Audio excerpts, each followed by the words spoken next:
और अब चलिए सिटी सेंटर की शुरुआत करते हैं इस वक्त की बड़ी खबर के साथ जगदलपुर से आ रहे, जहां पे सड़क हादसे में 4 लोगों की दुखद मौत हुई है। मिनी ट्रक अनियंत्रित होकर पलटने के चलते यह हादसा पेश आया है। मिनी ट्रक में कुल आपको बता दें कि 45 लोग सवार थे। देखिए घटनास्थल की तस्वीरें हम आपको दिखा रहे हैं। ये ट्रक पूरी तरीके से डैमेज हुआ है। 4 लोगों की दर्दनाक मौत हुई है, कई लोग घायल हुए हैं। घायलों को नजदीकी अस्पताल में भर्ती कराया गया है। इस ट्रक में 45 लोग सवार थे। विकास तिवारी ज्यादा जानकारी के साथ जुड़े हैं। विकास, कैसे ये ट्रक हादसे का शिकार हुई है, कितने लोगों की मौत की खबर है और क्या जानकारी इस पूरे हादसे को लेकर? देखिए, सबसे पहले आपको बताऊं कि ये कितनी बड़ी विडंबना है कि मालवाहक वाहनों में बस्तर में आज भी आदिवासियों को बेतरतीब तरीके से ढोया जाता है और ये वही दुखद हादसा है। और इस पे कहा जाएगा कि ये लापरवाही है उन जिम्मेदार अधिकारियों की कि मालवाहक में इस तरह से 45 की संख्या में आप सोचिए आदिवासियों को लाद कर ले जाया जा रहा था। पूरा मामला ये दरभा थाना क्षेत्र के अंतर्गत का है, कोलिंग का इलाका है। किसी समय में ये इलाका माओवादियों की गिरफ्त में था, लेकिन अब वहाँ पे नई सड़क बनी है चानामेटा और कोलिंग में। ये बताया जा रहा है कि उस इलाके से ग्रामीणों को बाजार के लिए, स्थानीय बाजार में जाने के लिए ग्रामीण जो है, कोई माध्यम नहीं है, कोई साधन नहीं है। सड़क तो बन गई है लेकिन अभी भी आवागमन के लिए उन्हें इस तरह के मालवाहक वाहनों का ही सहारा लेना पड़ता है, जिसमें आज एक मिनी ट्रक में 45 लोगों को बैठाकर एक मिनी वाहन जो ट्रक आ रही थी चांदामेटा से कोलिंग की तरफ, तभी वो सड़क इस तरह से ढलाव वाली बनी हुई है कि जो चालक है उसने वाहन से अपना नियंत्रण खो दिया, दुर्घटनाग्रस्त हो गई। घटनास्थल पर ही 4 ग्रामीणों की मौत हुई है। हालांकि अभी जो 41 लोग हैं उन्हें वहां से बहुत दूर है मेडिकल कॉलेज डिमरापाल, वहां तक किसी तरह जद्दोजहद करके इसमें सीआरपीएफ के जवानों की मदद से लाया गया है। कुछ ग्रामीणों की स्थिति अभी भी गंभीर बनी हुई है और डॉक्टरों की निगरानी में अगर जरूरत पड़ी तो उन्हें रायपुर भी रिफर किया जा सकता है। फिलहाल 41 लोगों की इलाज जो है डिमरापाल मेडिकल कॉलेज में जारी है। जी विकास, शासन प्रशासन से अभी तक कोई मदद इन घायलों को मिली है?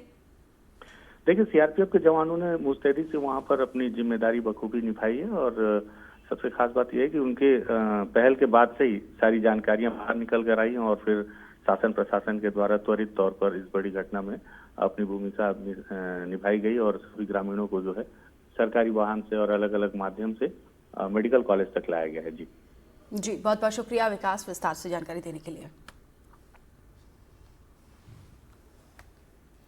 दंतेवाड़ा में जवानों को मिली है सफलता। आईईडी ब्लास्ट के 3 नक्सली गिरफ्तार हुए हैं। मुलेर मार्ग के पास सर्चिंग के दौरान ये गिरफ्तारी हुई है। नक्सलियों के पास से डेटोनेटर, पावर बैटरी बरामद किया गया है।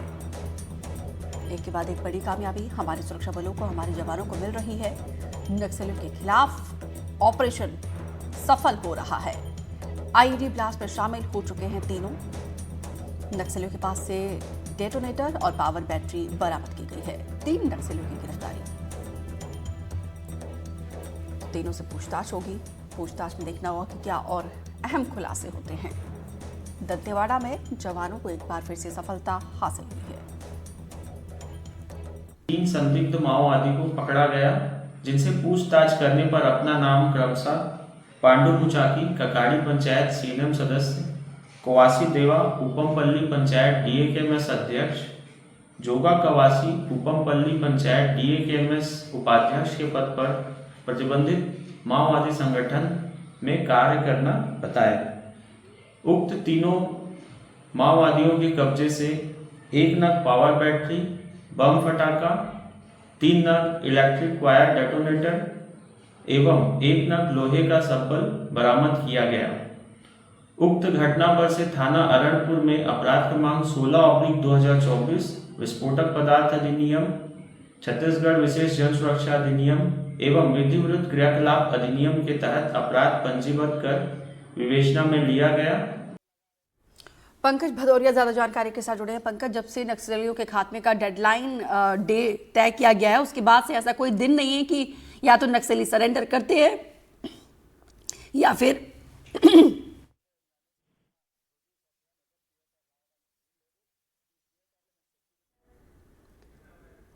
पंकज, जब से नक्सलियों के खात्मे का ये डेडलाइन तय किया गया है मार्च 2026, उसके बाद ऐसा कोई दिन नहीं है जब नक्सली या तो फिर सरेंडर करते हैं या फिर उनकी गिरफ्तारी होती है या फिर उन्हें ढेर कर दिया जाता है। बिल्कुल सही बात बोल रही हैं आप। नक्सलियों के खिलाफ लगातार जब से डेडलाइन आई है बड़े ऑपरेशन चलाए जा रहे हैं, बड़ा अभियान चलाया गया है। नक्सलियों के खिलाफ एक नई रणनीति के साथ और नए जोश और ऊर्जा के साथ जवान जंगलों में उतर रहे हैं। इसी का ये परिणाम है कि हर दिन कोई ना कोई गिरफ्तारी, सरेंडर या मुठभेड़ में नक्सलियों को नुकसान पहुंच रहा है। दरअसल ये जो 3 नक्सली गिरफ्तार हुए हैं दंतेवाड़ा जिले के अरनपुर थाना क्षेत्र के अंदर मुल्लेर मार्ग के पास पुलिस को नुकसान पहुंचाने की नीयत से आईडी प्लांट कर रखे थे। 3 किलो की एक कमांड आईडी और एक प्रेशर बम भी उस इलाके से बरामद हुआ।